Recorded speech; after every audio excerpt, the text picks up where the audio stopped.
Before we dive into this week's podcast, I wanted to let you know about our newsletter. In this newsletter, we include a study guide, which includes a little synopsis of our conversation, some key insights, questions to go deeper, and even some practical exercises that you can sort of work out and apply the themes that we discussed from the movie into your life. While the study guide is sort of the crown jewel of the newsletter, we will also share, in case you missed it, what happened on the last episode, upcoming releases, what's coming up on the next episode, one of my favorite Instagram posts, and even some coupon codes for the store or Confined Space Coffee, who's our sponsor. If you'd like to receive the newsletter, just visit menatthemovies.com/subscribe and enter your email. Look forward to connecting with you in the future. And coming up on this episode of the Men at the Movies podcast, we dive into the movie What About Bob? What if the fear that isolates you is actually the lifeline to the freedom you so desperately crave?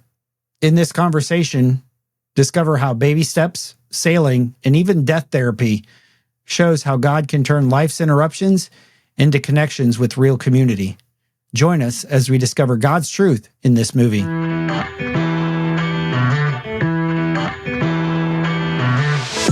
The movies and stories we love are gateways to see ourselves and God in new ways.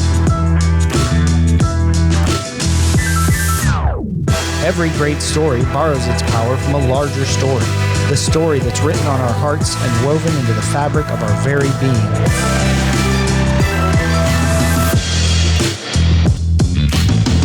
Hello and welcome to the Men at the Movies podcast. My name is Paul McDonald, and today we are talking about the great 90s flick. It was 90s. It was 91. 91. With What About Brit?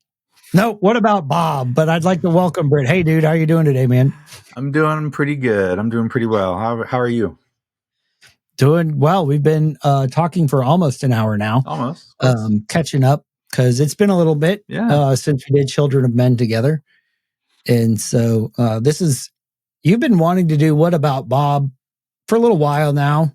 And so I can't even say I finally acquiesced because I've been okay with it. I've had people that are like, oh, you should do What About Bob? And and for, it's Bill Murray, it's Richard Dreyfuss, it's like Piscatani or whatever it is. That's the gopher, isn't it? Punxsutawney. Punxsutawney. That's a Groundhog Day. Different movie, but also Bill Murray. And around the same era, those were probably two of his best. If you think about it, they came out like right after the other one. Yeah. Yeah. And I'm sure that we'll do Groundhog Day at some point. I don't know how we haven't done Groundhog Day yet. Oh my gosh. So good. Yeah. So we are talking about What About Bob? Came out in 91. Like I said, Bill Murray, Richard Dreyfuss. And this is, we talk about, there's a movie that recently came out called Friendship that's called like this cringe humor where it's more like watching people in like these super uncomfortable situations. Mm-hmm. And this movie kind of feels like that in a little bit to me, but as we sort of dove into it and had our conversation and worked through it and prayed through it, I think, this morning I wrote a whole page of notes that came to mind as I was sort of meditating and having my time with God. So I'm super excited about where we're going to go today. But what about you, Britt? What about Britt? Why were you so passionate about doing this movie? Why are you like, man, this is an awesome movie. I can't wait to do this. I can't wait to break this down on the podcast. Well, I mean, first of all, it's been one of my favorite comedies for a long time. It was so unique when it came out. Like people got to remember in 1991, this was out in the movie theater. Like this came out of the movie theater. You didn't have streaming. You had a little bit more of the cable options, but this was just very unique comedy. And I think Groundhog Day would put him in the same sort of category, like not your normal silly comedy. Yeah. Like this was intelligently written, in my opinion. Like it had some intelligence behind it. It spoke to sort of the rise of psychiatry and psychology of the day. But you still had great writing. It was directed by Frank Oz, who, that's Miss Piggy, if you know who that, and Fozzie the Bear. But and Groundhog Day had an amazing director too, right? Reitman, I think, directed that one. But it's just really well done comedies, but not just, but done intelligently, and it had that very human element to it. It said something about the human condition. And as I got a little older, What About Bob sort of became in the same list of the movies that God really started to show me the kind of things that we talk about here on this podcast. Like this was on the short list with Pinocchio, which we've done, and Hook, which we've done. And, I don't think we've done Mary Poppins. We haven't done Mary Poppins, right? Mary Poppins was one. Mary Poppins was one of those. Like these were movies. And we did Willy Wonka. These are. It's like What About Bob was in that. It's like this is about the power of community to heal people, and that what people need is connection, and that's the theme. And the contrast, which we'll get into in the two main characters, but that's the theme and the contrast. That's the heart of this movie. And so for me, this has just become one of those, I just get something out of it every time. And I'm reminded of the importance of loving people and being in human contact with others, even though it's become increasingly not the way our culture works. We don't do it as much as we used to. Yeah. And if you've tracked with us for any length of time, you know that any movie that hits on community is going to be close to Britt's heart. He is going to love that one. And for me, as you just mentioned, the tension between the two characters, between Bob and Leo, so good, is really, because what the movie sort of brings your attention to is their differences, but it's their similarities that sort of drive that, because they're both really narcissistic people in the beginning.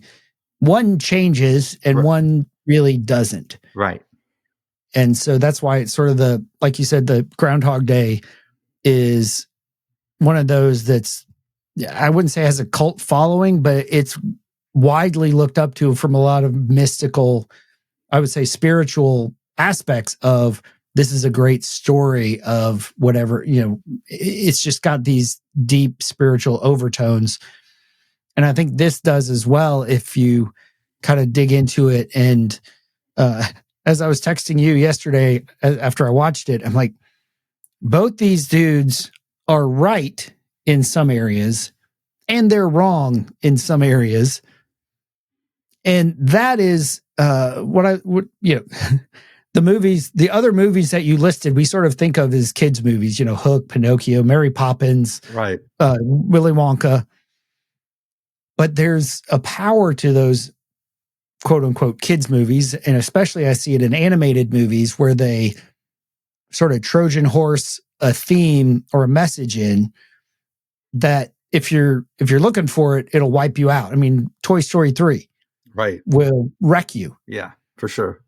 And, there's themes in, and we've talked about it. Moana is just rich with who am I themes, which are core to all of us. And what you were saying, Britt, is again, this movie, when you look at Leo and Bob, their core need is connection. Like Bob wants connection. Leo thinks he wants connection. He does. He wants connection with his family. Neither man really knows how to go after it. And so I want to jump in the first clip because we want to be introduced to these characters. And this first clip really does it gives us a good picture of who each person is coming in. Right. And again, because this is so well written, it's a show don't tell moment. So, if you're listening, it's going to listen just fine. But if you really want the humor, it's Bill Murray. So you get to see him, and just the acting is great as they show who they are in this. This clip's almost 5 minutes. And so this clip is from early in the movie. Bob comes in to set up, because he set up an introductory interview with Leo, who's this, recently published author who's about to be interviewed by Good Morning America. And so you've got this contrast of a guy who comes in seeking help with a guy who thinks he's got it all together. I have problems. I worry about diseases, so I have trouble touching things. In public places, it's almost impossible. I have a real big problem moving. Talk about moving. As long as I'm in my apartment, I'm okay. But when I want to go out, I get weird. Talk about weird. Talk about weird. Well, I get dizzy spells, nausea, cold sweats, hot sweats, fever blisters, difficulty breathing, difficulty swallowing, blurred vision, involuntary trembling, dead hands, numb lips, fingernail sensitivity, pelvic discomfort. So the real question is, what is the crisis, Bob? What is it that you are truly afraid of? What if my heart stops beating? What if I'm looking for a bathroom, I can't find it, and my bladder explodes? Have you ever heard of Tourette's syndrome? Mm-hmm. Involuntarily shouting profanity? It's exceptionally rare. Shit-eating son of a bitch! Bastard! Douchebag! Twat! Numbnut! Dickhead! Bitch! Why exactly are you doing this? If I fake it, then I don't have it. It's the same with the cardiac arrest. Oh!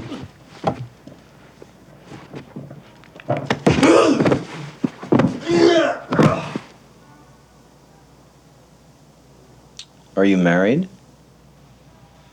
I'm divorced. Would you like to talk about that? There are two types of people in this world. Those who like Neil Diamond and those who don't. My ex-wife loves him. I see. So what you're saying is that even though you are an almost paralyzed multiphobic personality and is in a constant state of panic, your wife did not leave you, you left her because she liked Neil Diamond. Now, you're saying that maybe I didn't leave her because she likes Neil Diamond, but maybe she left me? Yes. Ow. Ow. Ow. Ow. Ow.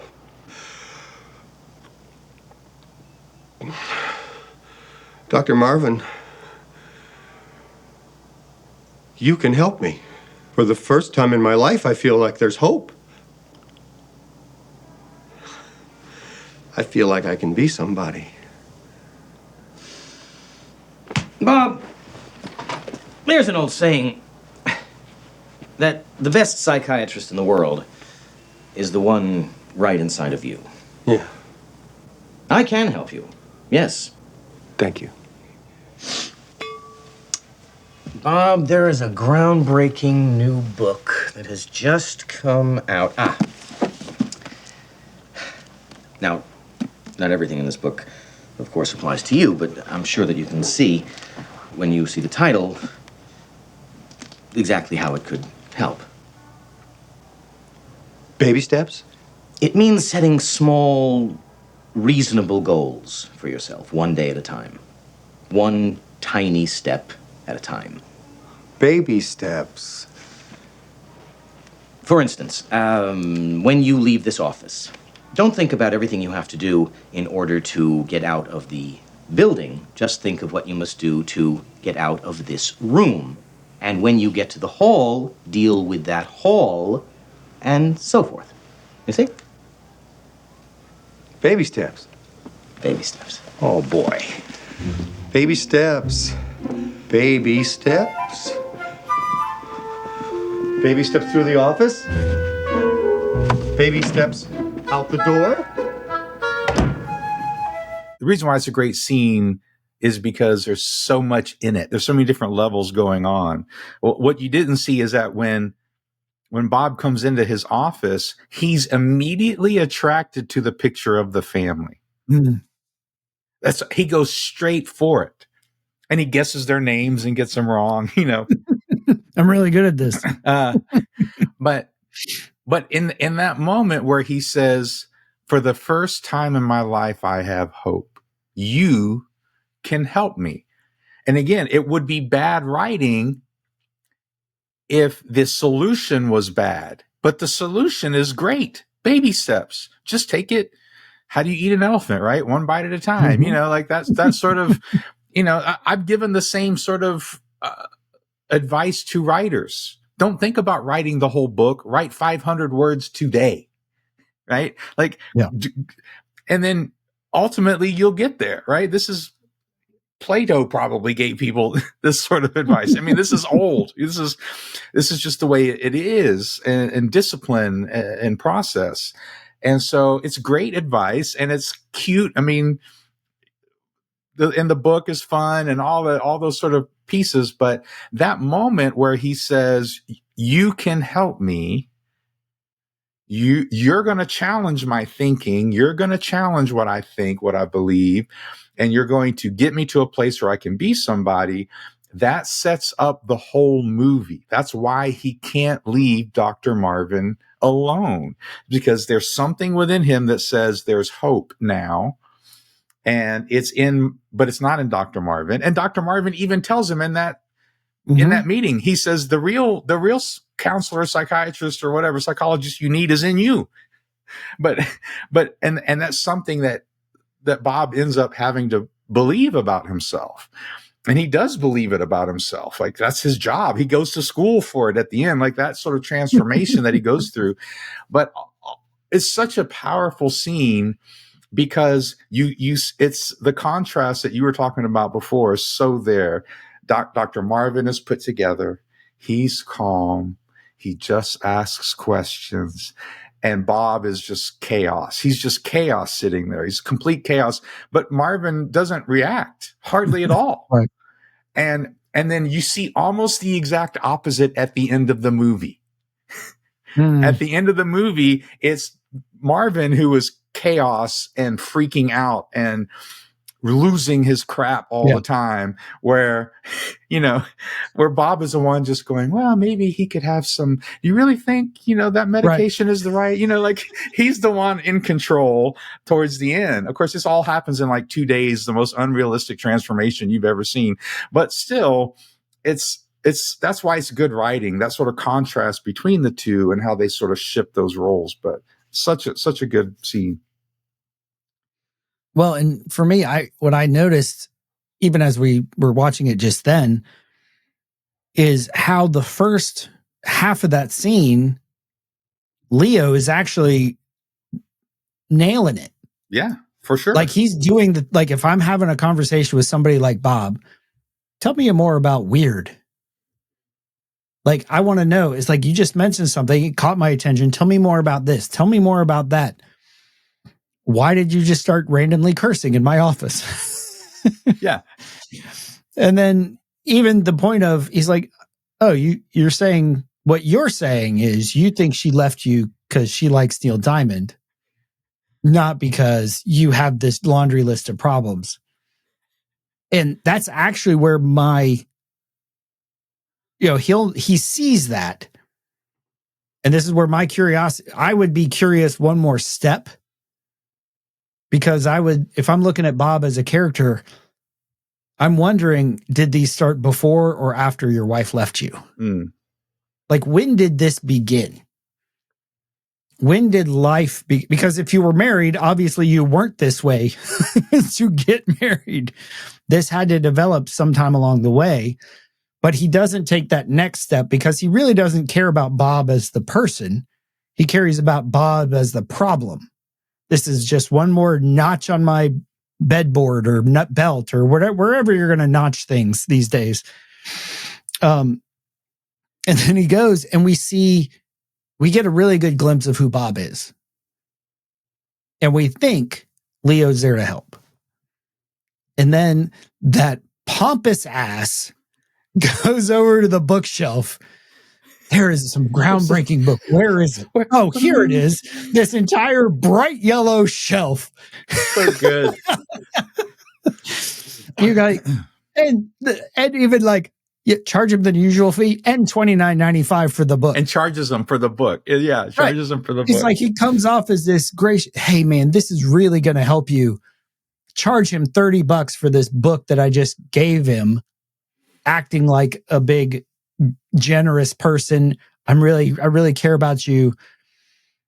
And that's what you get. You get a guy who's he is very competent at what he does. Mm-hmm. He does see to the heart of the problem. And what we see is he offers solutions throughout the movie. As Bob takes them, he might take them in a different way from what Leo intended, but he takes those words and actually puts them into practice. Good. And I've had interactions with guys that I've, to say discipled sounds really prideful and arrogant, but I've walked with, they've like wanted my help for some stuff. Sure. And I've walked with them for a period and I was like, yeah, I don't think this is working because you don't want to actually change. Like you kind of want me to just keep perseverating your problems. You don't even want to hear what I have to say. You just want to hear yourself talk and then yeah, that's why you're messed up. That makes sense. You're just screwed up. There's no hope for you.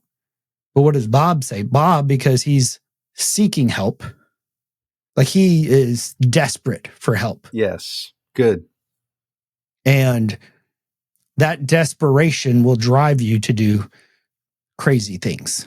Well, it's Bob believes a lie to a degree, but he's sincere and he's trying to live in truth. What lie does he believe? That's a great question because I had to think about this. But you can't just drop a line like that and expect me to not ask a question. But Bob, so Bob believes the lie that his isolation is working for him. That's what he believes.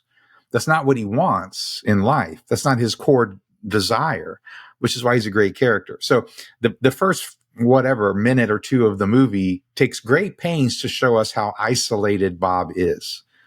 Mm-hmm.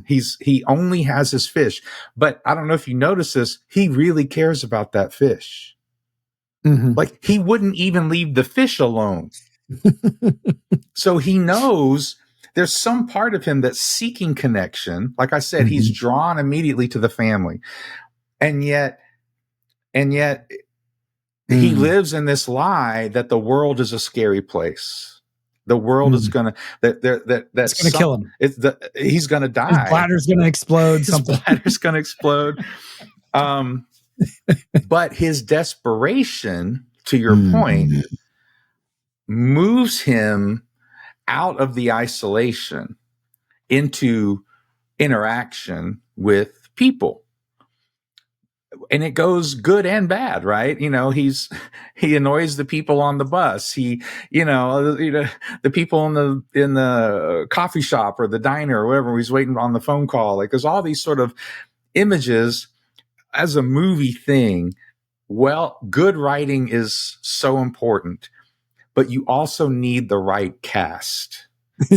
Now, it doesn't mean there can only be one person who could ever do that role, but you need a cast member because this movie could have easily been a horror movie. This could have been Cable Guy. This could have been a totally different movie, but because Bill Murray, and you see this in all of Bill Murray's movies, you just instantly like him. I don't know why. I don't know what it is about him. When he was Scrooged or whatever, in every movie, even a zombie in Zombieland, just him. It's just this vibe he has. And Richard Dreyfuss plays the perfect, buttoned up guy who gets annoyed and has it all put together and is intelligent and has the right answers and then loses it. Like you got to have the right people to play these characters. And if depending on the tone you want, right? Would you see this arc? They switch places basically by the end of the movie, because even though Leo is with people, he's catatonic. Like that's how isolated Leo has become. Whereas we go from isolated in his apartment and doesn't want to touch the doorknobs for Bob to he's getting married. Like that's the ultimate connection, right? That's the ultimate redemption, so to speak. There's this, he has a family. And that's another reason why I love this movie, because as maybe sort of uncool as it might be these days, in 1991, there was still this idea like, no, a family is actually a good thing. Like just being a part of a family, a mom and two kids. And we see this throughout the movie where the mom kind of treats him like a kid sometimes, where, and I'll be quiet. I'll be peace. I'll be peace. And he gets a brother, he gets a sister, he gets these things. And my thing to kind of encourage people is, how many times do people come into our lives and we believe the lie Leo believes is they're so messed up they can't help me. They have nothing to offer me. But we live as believers, we encounter, I've said this before probably, but we encounter two eternal things every day: the Word of God and human beings. Those are the only two eternal things we encounter every day. Everything else is going to fade away.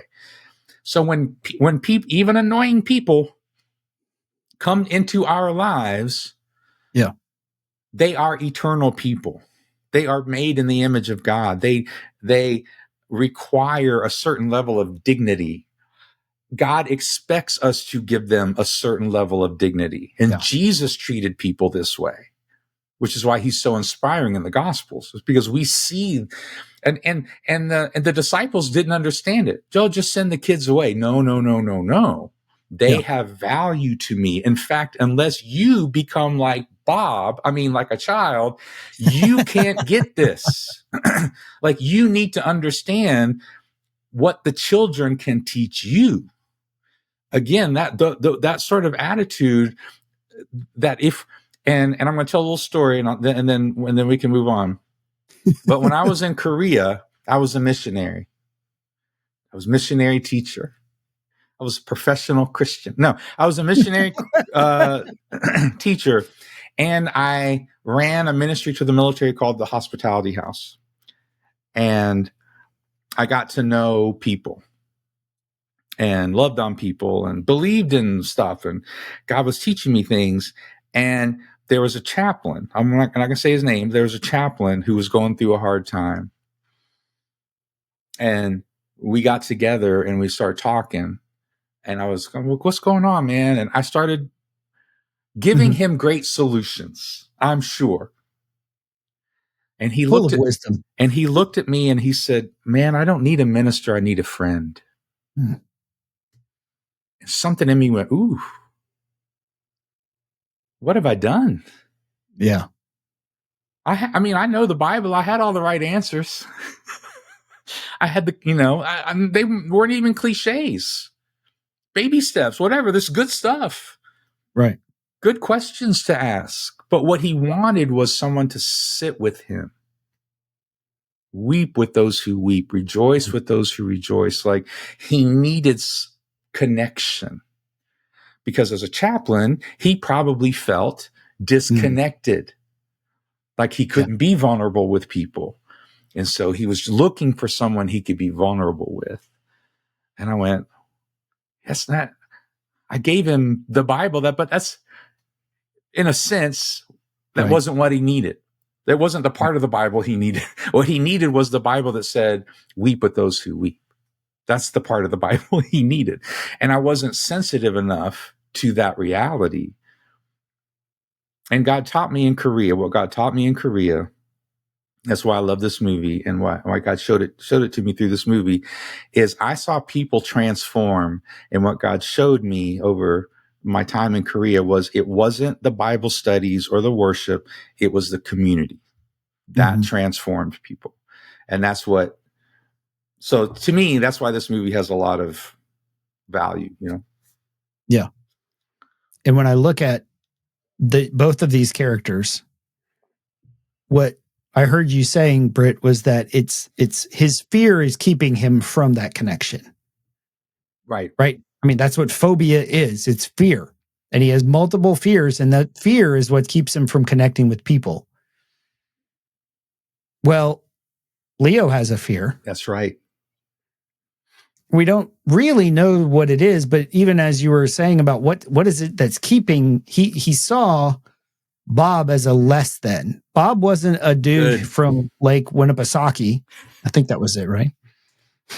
That's the right one. Yeah. Can you spell it? But he sees Bob as a taker. And so he wants to protect his family from being taken, which I think we did that movie already, Liam Neeson.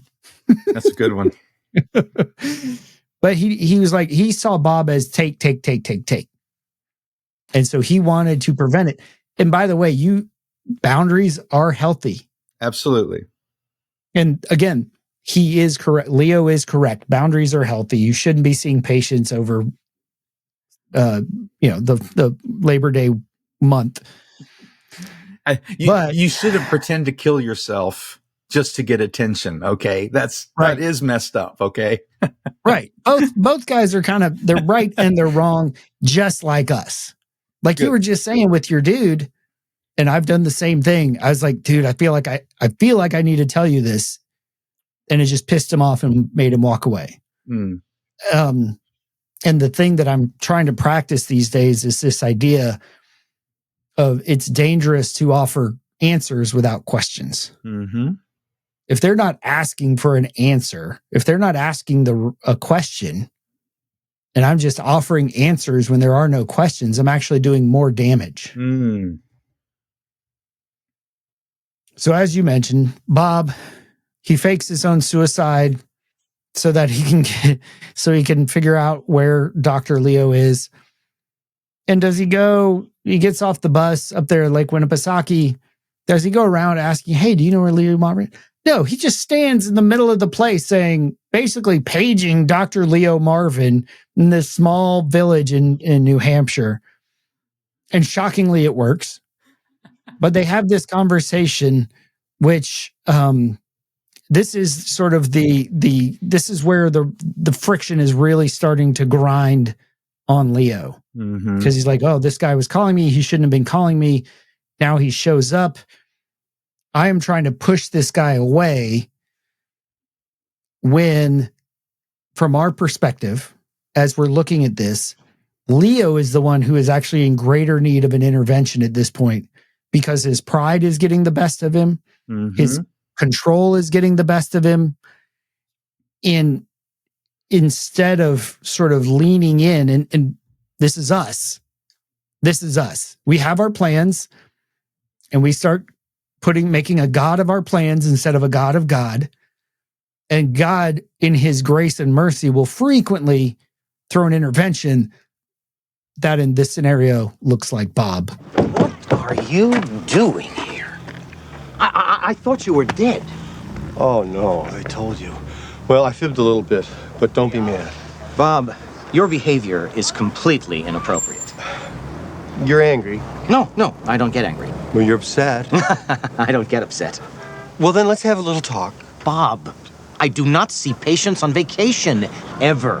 How many ways can I make that clear? Now, what I'd like you to do is to get on this bus and go back to New York. I can't. I'm totally paralyzed. I'm all locked up. You got yourself here. Barely. Well, getting back will be therapeutic. But can't we just have a little talk? Bob, you are testing my patience. Come on, I've come so far. Bob. I'm baby stepping. Bob. I'm doing the work. I'm baby stepping. I'm not a slacker. Listen to me. Check it out. Look at, I'm in really bad shape. Come on, please, Bob. please. Bob. Give me. I need. Listen, Bob. Give me, Okay, please. all right. Please. All right, it's 2:00.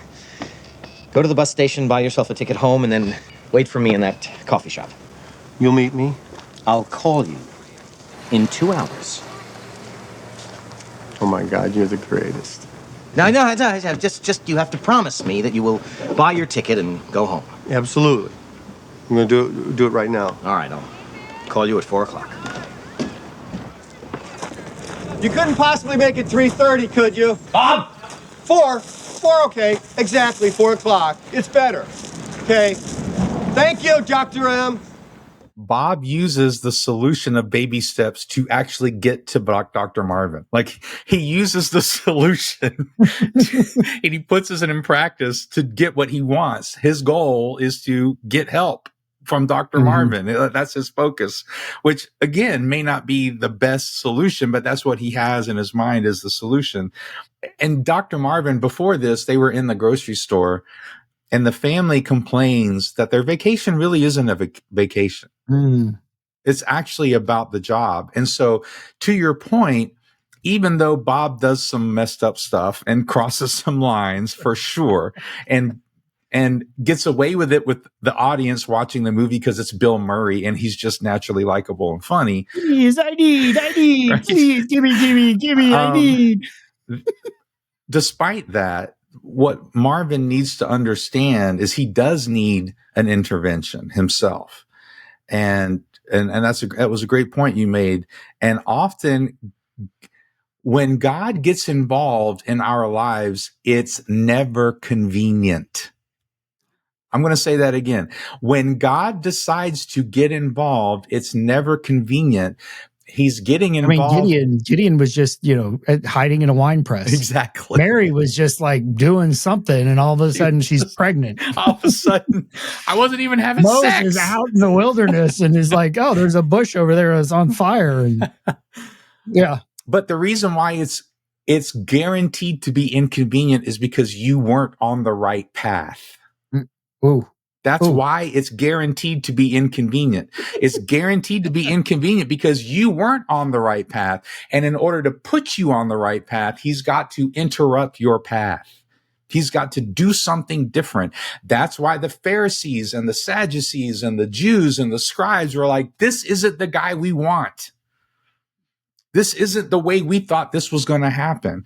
But I'm here to tell you, because I'm I'm reminded of this because I'm in the middle of writing. By the way, I've got this great new book. It's pioneering. Groundbreaking. There isn't one person in the New Testament who expected Jesus to come as he did. Even though they had all the prophecies of the Old Testament, even though they had 400 years knowing it was going to be 400 years, it was prophesied exactly to this amount of time. This is what's going to happen. The Messiah is going to come. They were all looking for him, and rabbis had discussed it for all those centuries, and intelligent people, when he actually showed up, they were like, well, this doesn't work for me. Right. And that's what Leo is dealing with. Leo is dealing with, this person has come in to save my life. He literally saves his life from choking. This guy is in my life to save my life, but he's just annoying. But he's annoying me, and it's inconvenient, and I have a plan. And I'm saying this because it convicts my own heart. How many times do I do the same thing? I have a plan. I have something I want to do. And then somebody who's, not someone I would choose to hang out with, God's like, spend time with this person. And part of this is, if we're honest, as human beings, we want to have relationships with people that we think we can get something from, that they will give us something. in the sense of like status, money, power. But that's not who Bob was in Leo's mind. What he could give him was a friend. He could give him, he could give his daughter a brother, an older brother. He could give, you know what I mean? Like he had other ways to contribute to his life than he could see in the moment. I love that idea, dude, of it's an inconvenience. It's not just inconvenience. It is disruptive. Yes. Good. But that's because we are walking a path that we're going in a direction we don't need to be going. And the more I think about this movie, the more I'm like, this isn't about Bob. It's about Leo. Yes. Good. Right? Yes. Because yes, both men sort of transform, but it's kind of more of a tragedy about Leo. Yes, it is. Because he refuses to change. Like you mentioned, even when Bob does the Heimlich and saves Leo's life, Leo never thanks him. Like not once, because he's so cold-hearted and he just can't get out of his pride. Like it's about me, it's about me, it's about me. He couldn't when apologize. Bob does something, yeah, right. He doesn't even apologize. He just kind of looks and does a look. And I mean, that's kind of how guys did it back in the 90s. But right. In some ways, it's easy to do something for God. I'm going to plant a church. I'm going to be a missionary. I'm going to do all this money or give all this money or do all this work. Or and God might say, I don't want you at the soup kitchen every weekend. I want you at your kid's soccer game every weekend. Right. I don't want you going to start a church in Somalia or Chad or any, country that's out there that's difficult to live in and all this stuff. I want you to stay where you are and love the people in front of you. As my friend has gone through his journey and battle with pancreatic cancer, my plan was I wanted to go see him every month, every 2 months. Like I'm willing to do all of that for my friend. But that's about me and what I want. And that's not what he needed. Because he has a wife, he has 4 daughters. He's got a brother. He's got other people who need him. And he needs them. And what I give him was space. Because we want to do something, and sometimes saying, no, you need to stop what you're doing. You need to do less. Don't take that promotion. That's not a God's blessing. That's Satan's invitation to lose your life to your job. Right. But it either way, that idea, like we're going in the wrong direction and God provides an interruption in the form of inconvenience at the lowest level and pulling your hair out at the highest level of frustration and anger. And how do we know the difference? Jesus says you'll know them by their fruits. That's right. And so I want to look at, we've got 2 sort of contrasting examples with his kids. What is the impact of Leo as father on his children? What is the impact of Bob as friend to the children? So in this first one, Bob shows up at Leo's house at Lake Winnipesaukee. They sort of have this interaction. He says, oh, go take a vacation from your problems. Bob says, hey, I'm going to be on vacation. I'm here. Might as well take a vacation.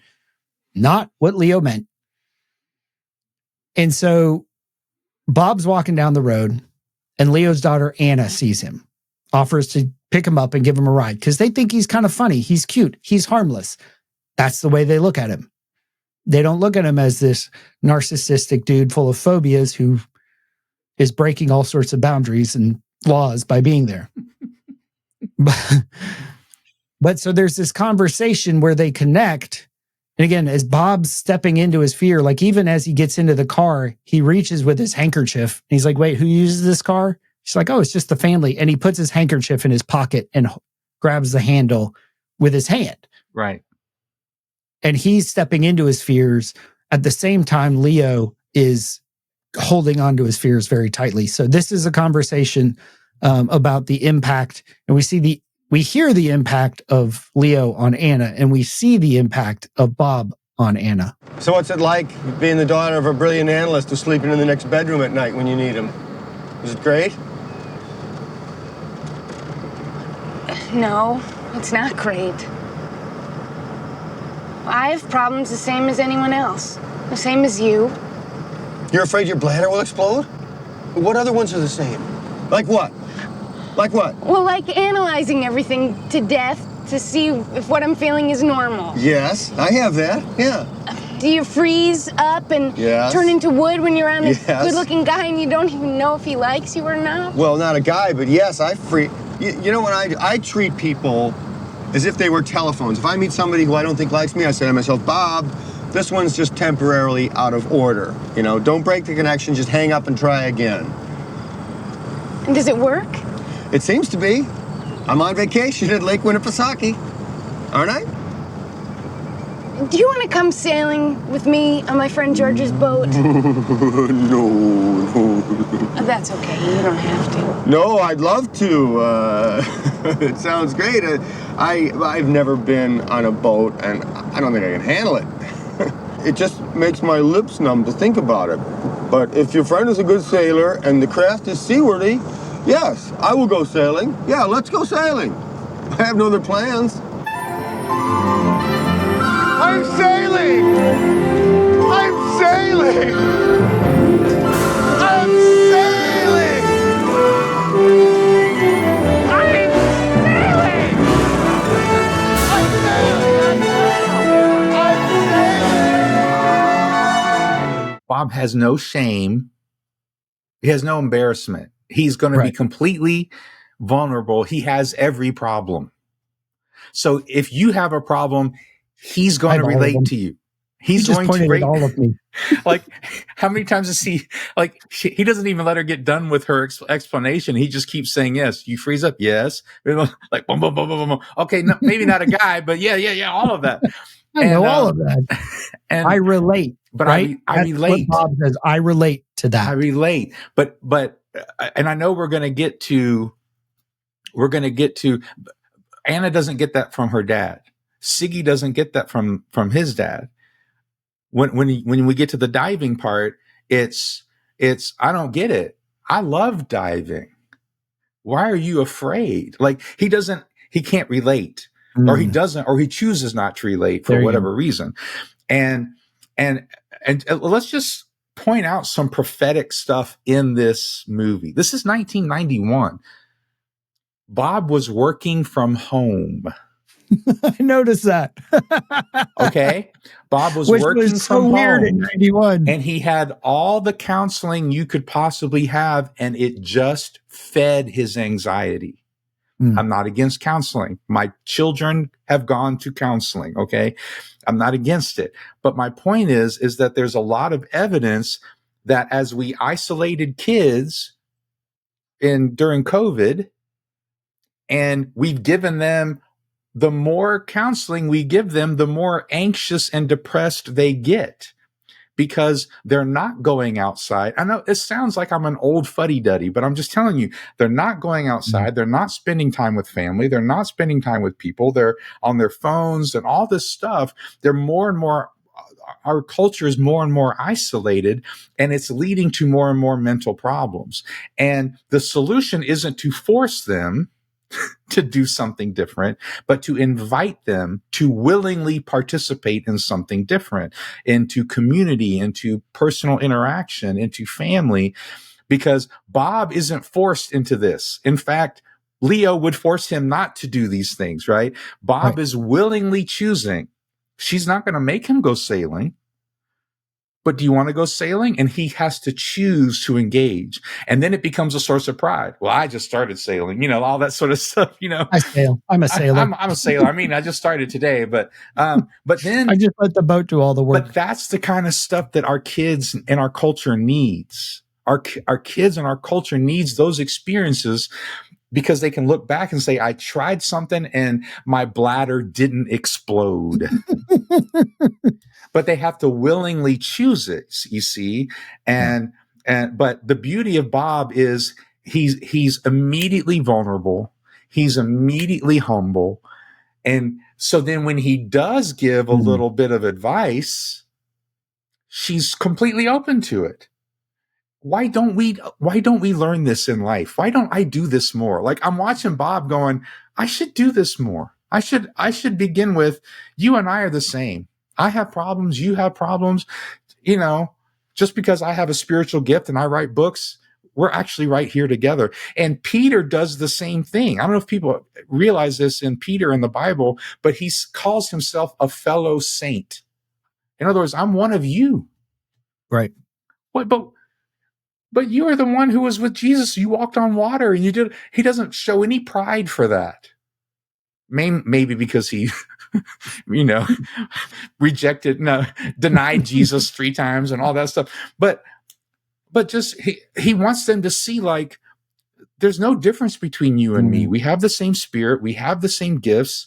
Like, we're the same and relating to people. And anyway, that's just a beautiful thing about Bob. You brought that up, and I just had this picture of like this conversation that Peter would have with some of the early church Christians, and like, what do you know? What do you know about my problems?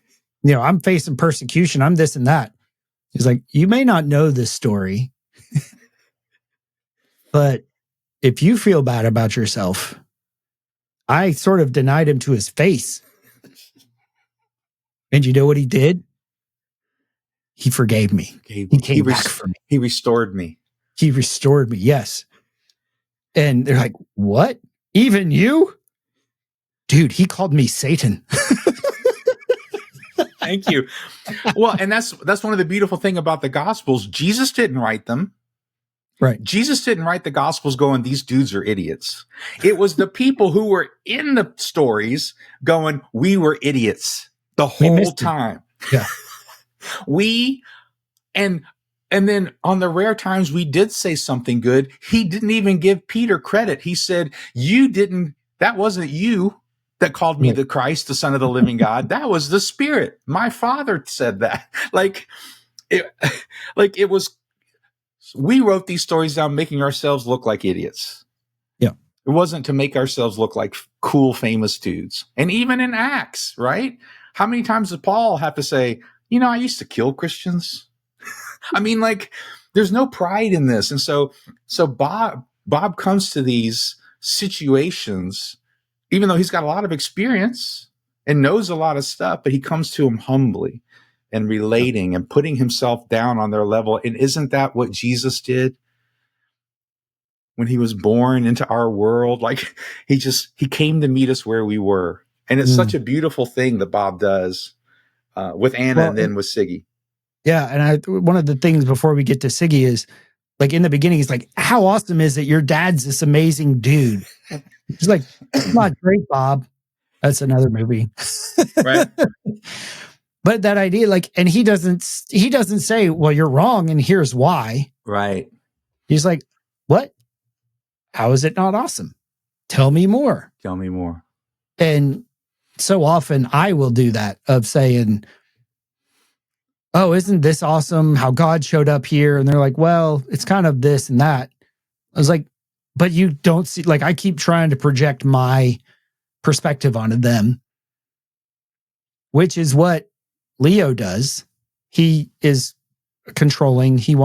It's about appearance.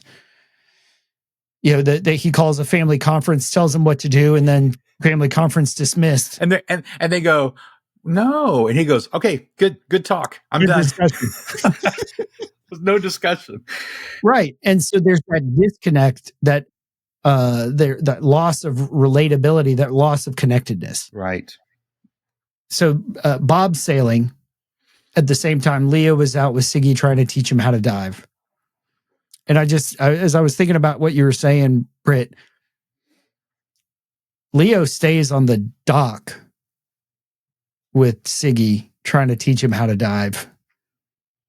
And jumping away from safety into water is not exactly the way to do it. How much more effective might he have been if Leo had actually gotten in the water, right, and say, jump to me? That's good. I've got you. Yeah, I got you. I'll catch you. You won't drown.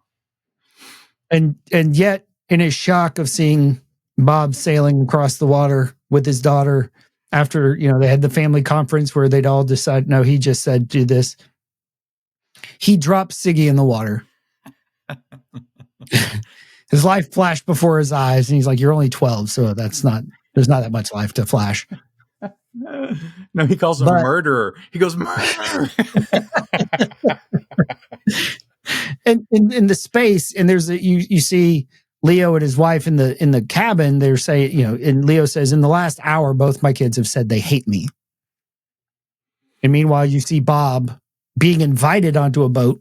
Leo never would have been invited to go sailing with Anna. And then now we're going to go watch Bob interact with Siggy, and we see what happens. And Bob doesn't even teach him how to dive. Bob's just there, sort of along for the ride, just asking questions. And then at the end, we see what sort of Leo actually thinks about all of this. But with diving, what's the thing? What's the trick? I don't know. It's supposed to be easy. Well, can you give me a handle on it? Thanks. Careful. Oh, careful. Just go to the edge. Go Careful. Go to the edge. Come on, toes up, to the edge. Don't worry. Come Right on. here. Come on. Let's call this the edge right here. Okay, This is then the edge. step up to the edge. Well, then walk up to our edge. Okay. Got you. Now bend your knees. Bend your knees. Very good. So bend your knees and be stiff as a board. I am forward. Now lean forward. All right, just a second. Don't rush it. Just a second. This is my first dive. Okay. Lean. Wait, I can't see what you're doing. Will you get in front? All right, careful. Hold it. Wait. Come up. Okay. Come up. Now hold my shirt. I'll show you what we're supposed to do. I got it. Okay. All right. And bend my knees. Bend your knees. Lean forward. Arms out straight. Arms out. Stiff as a board. Honey, come here, look. Bend over. All right, I got it.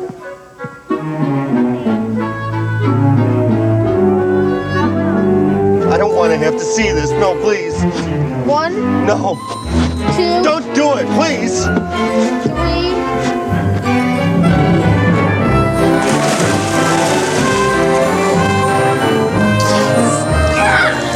Yeah. Very nice, Bob. Thank you. I'll take it from here. You know, that's wonderful. Did you see me dive, Dad? Did you see me dive? I know. Thank you. Excellent. Here, watch this. I can do it again. I'll take it from here. Did you see that? Here, I'm gonna do it again. I do. Watch this, Doug. Very nice.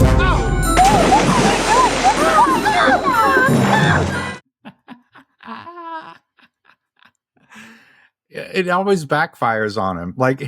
That's what makes the movie funny. Is it's sort of that like The Odd Couple and like we talked about earlier, Trains, Planes, and Automobiles. Like the desire to get rid of this person, it keeps backfiring, And but like Leo, and I said this I think already on the recording, but Leo, his life is a facade, and you see it. It's a show don't tell moment when he tries to talk to his daughter and he has to use a puppet.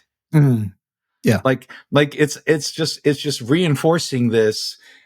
You're not really communicating. You're not listening. You're not listening. Safe to connect to communicate directly with me. We have to use puppets because it's not safe. But anyway, and so he wants it to be about him. Oh yeah. But in the process of pushing Bob over into the water, he makes it about Bob. Right. Now Bob's the focus of everyone's attention. Yep. It keeps backfiring.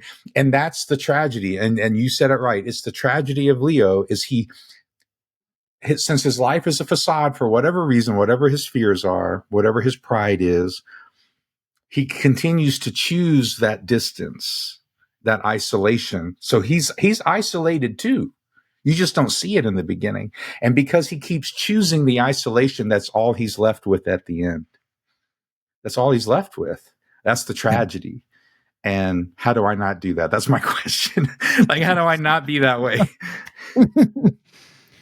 Well, like you said, it became all about him. It wasn't about Siggy diving. It was him teaching Siggy diving. Right. Right. And this idea that I remember listening to somebody who was pastoring a church up in Raleigh, and he was praying for a great move of God. And he's like, all right, I'm going to do a great move, but how are you going to feel if you're not a part of it? Like, do you want me to do a great move, or do you want to do the great move with me? Like, it's a very fine line. You know, this movie is a fine line between a comedy and a horror. Right. But you see that, like, his face changes when he sees that Bob's on the deck with his the deck with like his everyone son. else is happy, and his face goes opposite. I'll take it from here. I'll take it from here. I've got this, Bob. I've got this. And you talked about moves of God, and I've had the same conversation with people in my church. I've said, what's going to happen when the move of God starts somewhere else? Are we going to join that one? Or does it have to happen here? You know, and what you just described is what a lot of that kills a move of God, because God starts moving and the pastors stand up and go, we'll take it from here. Mm. And that's not how that works. God's not going to let you do that. Right. It'll just kill it. I mean, because he's like, nope, we got to get our hands around it. We got to control this. We got to control this. Put these plans in place. What about childcare? How are they going to eat? All this. And like in this movie, like I was reminded of the story of Nebuchadnezzar. Sure, like that's natural, right? Of course. No, I like. But what was Nebuchadnezzar? I mean, he sort of oversaw one of the great wonders of the world with the Hanging Gardens. Like that was his time, I think. Mm-hmm.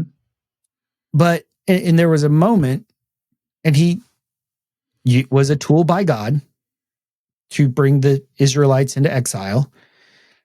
Worked with Daniel, so he knew God. You know, he saw the fiery furnace guys. He was before the lion's den thing. So, but there was a moment where he looked at his kingdom and said, "Look at all I have done." And God said, "You fool." And what did he do? He caused him to lose his mind. He lost his mind. Because he had opportunity after opportunity. God warned him several times. Yeah. In dreams that disturbed him. We're talking about disturbing and inconvenient. Like it was so disturbing. The one about the statue, the first one. Yeah. The first one. It's so interesting. There's a dream about a statue and a piece of a mountain or a mountain breaking away and destroying, sending it to dust. And it disturbs him to the point where he starts asking his magicians and philosophers, and they're like, well, tell us a dream. He goes, no, if you could interpret it, you can tell me the dream. And then he threatens to kill them if they can't tell him. He's like, what good are you if you can't tell me my dream? Bunch of charlatans. And Daniel, in order to save these people's lives and to interpret the dream and give Nebuchadnezzar the message is, you think you're building something that's going to last, essentially. But the kingdom of God is all that's going to. God's in control. And here's a slave telling you this. And in the next chapter, he builds a big statue of himself. Like God keeps warning him. And then there's another dream where he's a tree and God meant for him to be a place of blessing, Yeah. And then because of his pride, he cuts the tree down. Right. And he still doesn't get it. He wouldn't see his place and how Daniel was a gift, how these dreams, these interruptions were meant to correct him and humble him. And to your point, Leo doesn't do it either. Leo doesn't get it. not when he teaches Siggy how to dive or is there, not when he saves his life, not when there's a lot, because for Leo it was about him. Right. And both are true, right? It was about him. He did have something really good to offer. Right. Like the stuff that he told Bob was helpful. Absolutely. It set him free. It healed him. Bob is transformed, which is why we think it's sort of about Bob. And if you look at Bob's story, it's a comedy. If you look at Leo's story, it's a tragedy because he never lets go. And just like Nebuchadnezzar, God says, all right, well, you're going to lose your mind for a period of years. And, becomes like a donkey, has long hair, long fingernails, eats grass for years. And it's only when he looks back to God that he regains his senses. Yeah. And then issues some sort of decree that the God of the Jews is the only God. Yeah. He's above everyone else. Which, think about the insanity of that statement. You conquered them. Right.